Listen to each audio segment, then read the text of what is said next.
जोहार यात्रा के लिए अंतिम व्यस्त पड़ाव में से लीलम है। यहाँ तक आपकी यात्रा किसी वाहन से, अपने वाहन से आप करते हैं। यहीं से आप पैदल यात्रा करके मीलम ग्लेशियर, मीलम गांव और Nanda Devi east base camp, मोटपल्ली गाँव, जितने भी लगभग 14 गांव हमारे मीलम जोहार घाटी में, वहाँ का भ्रमण कर सकते हैं। और वहाँ पर अलग अलग शालंगवार, गुरफू ग्लेशियर, पाछू ग्लेशियर, मीलम ग्लेशियर। अगर आप अन्यत्र माध्यम से, अगर यहीं से आप रालम ग्लेशियर भी आ सकते हैं तो ब्रिजंग एक ट्रेल पास है, वहाँ आप जा सकते हैं। इधर से मीलम से मलारी का ट्रैक आप यहाँ से कर सकते हैं लपथल मार्ग से होते हुए, और इधर ही आप पोटिंग ग्लेशियर के रास्ते भी इस तरह से जा सकते हैं। तो यहाँ पर एक व्यस्तम चौराहा है। आने वाले समय में शायद आप वाहन से इस यात्रा को पूरा करेंगे। अब मैं दिखाना चाह रहा हूँ यहाँ पर जो नज़दीकी क्षेत्र है लीलम गांव। यहाँ पर पहले मैं SPF का कैंप हुआ करता, उसके बाद कैम्बेन ने यहाँ पे हटेज बनाई है। सामने में गाँव दिखा रहा हूँ, यहाँ पर बुई गांव है इसका नाम। यहाँ पर रलमाल लोग रहते हैं। और पंचज्वारी वालों में से एक रालम भी कास्ट थी, जो रालम जाति के लोग रहते थे पंचज्वारी, तो सुसुन के 5 और गुरफाल रलमाल करके थे। तो उनका पहला गाँव है जो रालम घाटी यात्रा जाने के लिए पहला बेस कैंप पड़ता है। सेकेंड आप उधर दिखा सकते हैं, ये पातू गाँव है। इसमें लगभग 14 या 15 अलग अलग सरनेम के धर्मा रंग कल्चर के लोग रहते हैं, जो रंग समुदाय के लोग हैं, जिनके अधिकतर कम्युनिटी के लोग धारचूला क्षेत्र में रहते हैं। तो ये दोनों गांव में अपनी अपनी संस्कृति, अपनी अपनी कल्चर की अलग अलग भिन्नता है। दोनों जनजातीय बाहुल्य गांव है, लेकिन दोनों के जो कल्चरल है, वेशभूषाएँ हैं, परंपराएँ हैं, थोड़ी सी में काफ़ी विभिन्नताएँ हैं। तो इस तरह से विभिन्नता होने के बावजूद भी परस्पर स्नेह और आपसी तालमेल से वो लोग रालम घाटी में राजरंबा सिटुला क्षेत्र पे माइग्रेशन पे जाते हैं। और कीड़ा घास या अन्य जो भी इनकम सोर्स के साधन है, जड़ी बूटी है, जम्मू गंदरनी है, कला जीरा है, कुटकी है, कूट है, अन्य का खेती करके वापस लाते हैं। और यहीं पर पर्यावरण प्रोजेक्ट द्वारा जो है याक जो है, हमारे मुंशियारी में सिर्फ रालम घाटी में याक है, जो थियोफिलिस या अन्य जो टीम थी पर्यावरण प्रोजेक्ट की, उन्होंने यहाँ पर लाया था। तो अभी भी अगर आप कभी जोहार घाटी में आना चाहते हैं और याक दर्शन करना चाहते हैं तो रालम के रास्ते आप याक देख सकते हैं। तो इसी तरह अन्य जानकारी के लिए आप बने रहे मुंशियारी हाउस के साथ। नमस्कार।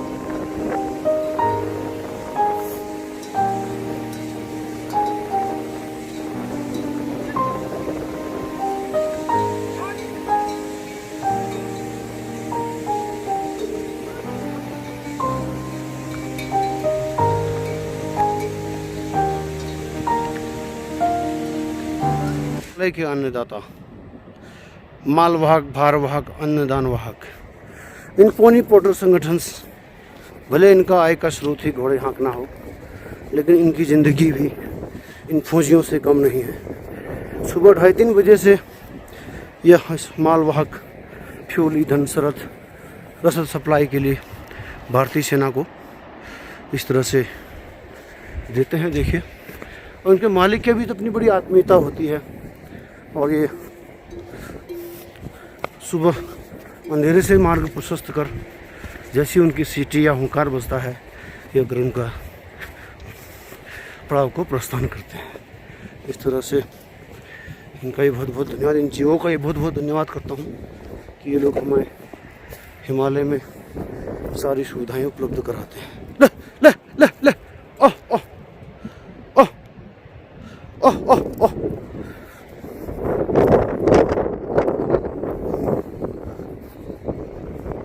देखिए, होटल मापांग, दीनदयाल जी का होटल है मापांग में।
से पाछू यात्रा मार्ग पर यहाँ पर आपका ध्यान में डालना चाहता हूँ, कैसे माउंटेन शेफर्ड लोग अपने जीवन को इस बिहार वीरान में बिताते हैं। ये छठ बोलते हैं। जो बकरी के छोटे छोटे मेमने होते हैं उनको इस पे, क्योंकि वो चुगाने लायक नहीं होते हैं, वो जंगल नहीं जा पाते हैं, जो लगभग 15-20 दिन के होते हैं या बोर्न बेबी होते हैं लैम्प्स, उनको इस जगह पे रखा जाता है। ये अपने पत्थरों में छोटा सा एक गड्ढा जैसा दिख रहा होगा आपको, इसको छठ बोलते हैं। इसके ऊपर फिर तिरपाल लगाया जाता है और ये टेंट है।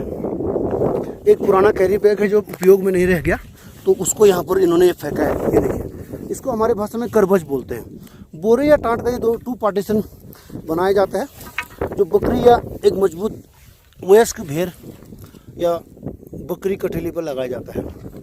आप देख सकते हैं उनके द्वारा लगाया गया चूल्हा है, और जो सपोर्ट डंडे होते हैं वो यहाँ पे देख सकते हैं। ये चूल्हा यहाँ पर लगा, सिलपट्टा भी है यहाँ पर, और रेडियो में यूज़ किया पुराना शेल भी आपको दिखा रहे हैं।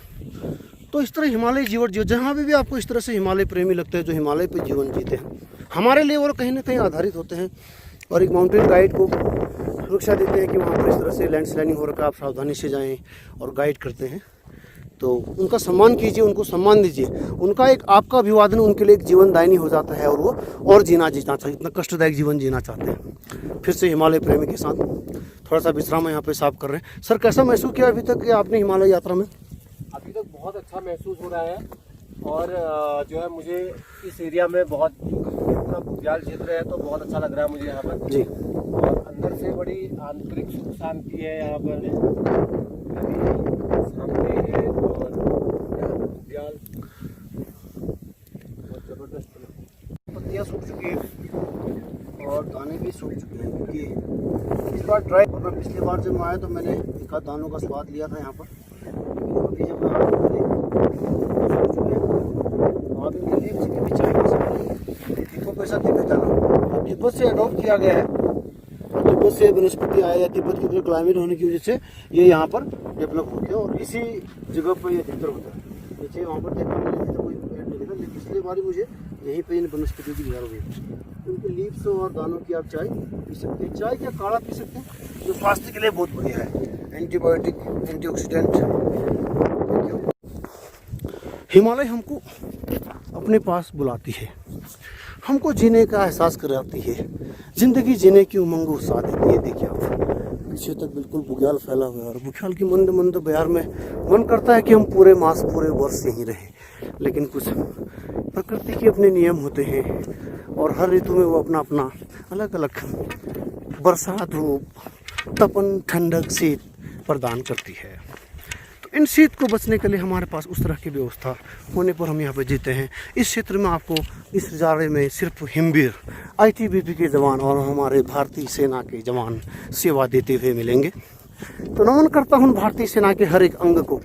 विगत दिनों हमारे ITBP के DG महोदय ने भी पैदल मुनस्यारी से पैदल यात्रा कर यहाँ के जनजीवन को समझने का, और हमारे भारत के सीमा जो जौहर घाटी से जुड़ा हुआ है, जौहर के लोगों ने भी एक निःशुल्क प्रहरी का कार्य कर यहाँ पर अपना योगदान दिया है। इसीलिए हमको यहाँ की जनजाति होने का आधार मिलता है, जो कहीं कहीं पर ही हमको लाभान्वित मिलता है।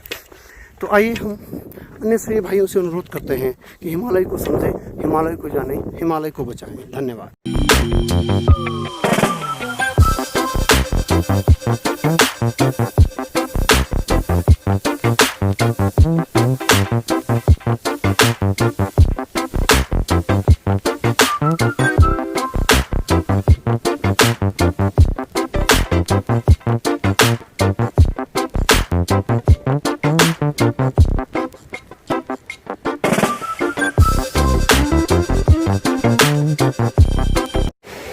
देख रहे हैं आप नदी के आसपास चलते हुए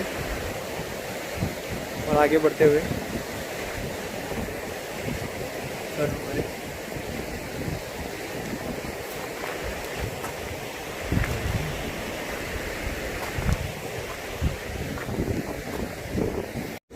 तो दोस्तों पहुंच चुके हैं हम मिलम ग्लेशियर में। जो आपने आपको सामने कुछ ये दिख रहा है, ये है ग्लेशियर बर्फ़, और ये भी पूरा जो आपको दिख रहा है ये पूरा ग्लेशियर है, जिसको पिघल के ही नदियों में साल भर पानी आता है। तो आप देख सकते हैं कितने करीब हैं हम इसके।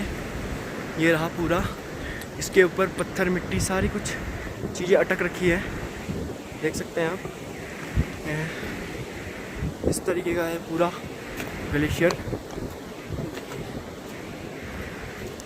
जो आप यहाँ पर कुछ शेप टाइप का देख रहे हैं, यह इसलिए हुआ है जो शेप के नीचे जो आप ये पत्थर देख रहे हैं आप, कंकड़ पत्थर, ये ऊपर होंगे पहले। जैसे अभी कुछ कुछ पत्थर आपको गले उस बर्फ़ में दिख रहे हैं, तो जब ये पिघल गए तो ये सारे से नीचे आ गए। तो इसका कारण यही होगा कि यहाँ इतने सारे ये पत्थर जैसे दिख रहे हैं। अभी चलते हैं हम आगे को।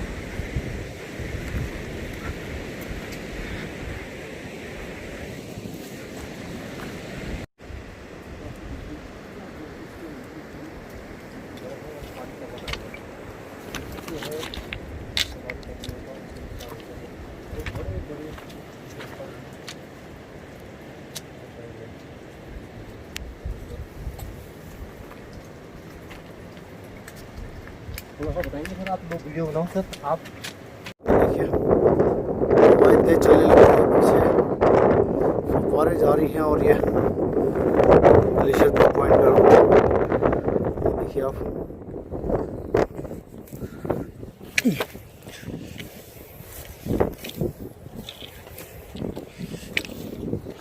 लाल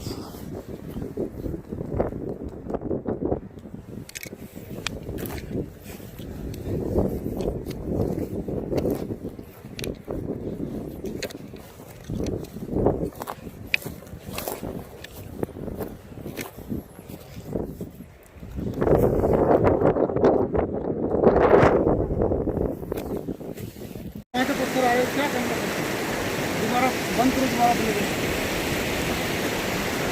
स्टार्ट हो गया।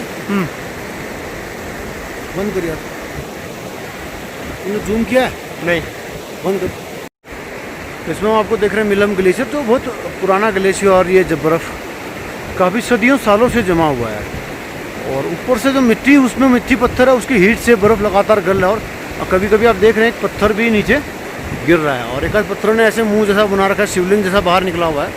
तो इसमें भी अगर जब ठोस हो जाता है तो इसमें चुंबकत्व के बराबर ताकत रहती है, इसको कोई निकाल नहीं सकता है। आगे स्नॉट जाना मुश्किल लग रहा है।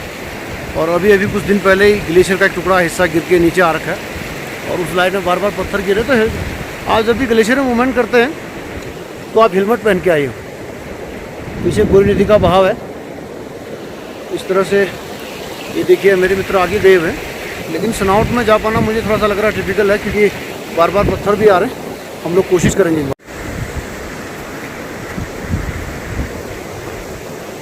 ये देख रहे होंगे आप, देखिए ग्लेशियर के ऊपर कितना बड़ा ये पत्थर अटक रखा है, और यहाँ से कुछ पत्थर गिर भी रहे हैं, आप देख सकते हैं। ये रहा, ये जितने भी सारे आपको ये चीज़ दिख रही हैं चीज़ें, ये सारी चीज़ें जो ग्लेशियर धीरे धीरे पिघलते रहे, और उसकी वजह से ये नीचे नीचे को पत्थर जो है यहाँ इकट्ठा होते रहे।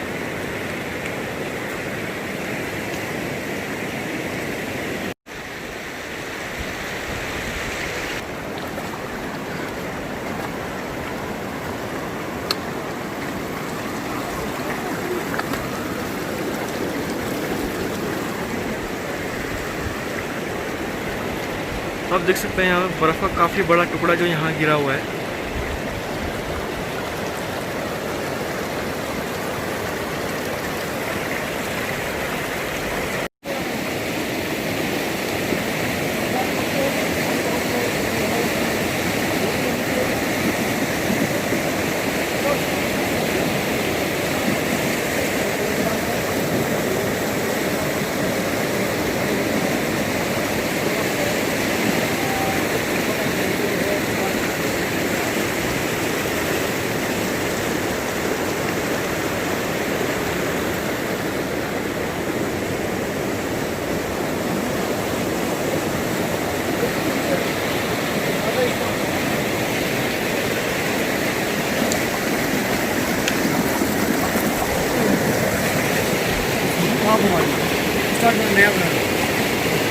नमस्कार, हिमालय यात्रा में आपका स्वागत है।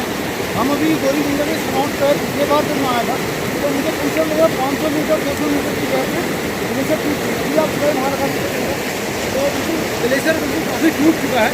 मेरा मूड था कि हम तनाव के अंदर शायद जाके फ़ोटो खींच पाएँ या आपको दिखा सकें, लेकिन रिसेंटली अभी धीरे धीरे इस बीच यहाँ पर बारिश नहीं होने से या ग्लोबल वार्मिंग की वजह से कहिए तो क्या गया सारे चीज़ें टूट चुके हैं।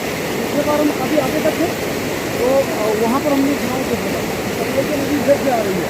अब आप देखिए पानी सारे बर्फ है, इस टाइम में देखिए पूरे स्नो है और हमको जल्दी यहाँ से निकलना होगा क्योंकि बर्फ़ का कोई भी टीला काफ़ी दरारें पड़ चुकी है तो कहीं भी गिर सकते हैं और काफ़ी हार्ड मात्रा में ये बर्फ़ है। तो आपको हम लेते हैं अगली बार आएंगे जब पानी का जल स्तर, अभी हम दिन में आ रखे हैं तो पानी भी काफ़ी तेज़ है। तो आप लोग जब भी ग्लेशियर आते हैं तो कंप्लीट सुबह आया करें, पानी आने से थोड़ा खतरा रहता है।